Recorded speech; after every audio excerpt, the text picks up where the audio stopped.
وہ ہے کشتیوں پہ بادبان کا استعمال۔ پہلے کشتیاں تو چل رہی تھیں زمانہ قدیم سے، یعنی نوح علیہ السلام کے دور میں بھی کشتیاں تھیں،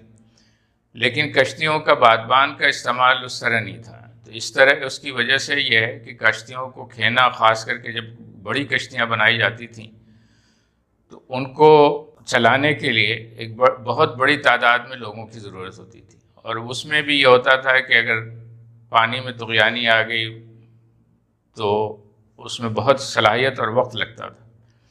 یعنی جس ہم نے بات کی کہ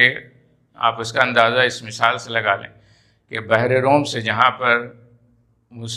سلیمان علیہ السلام کی عملداری تھی، وہاں سے خلیج عمان تک یعنی بحر ہند تک آنے میں بڑی کشتیاں 1 مہینہ لے لیتی تھی۔ بادبان کی ایجاد سے یہ ہوا کہ وہ ایک دن میں وہ بڑے جہاز نما کشتیاں جو ہیں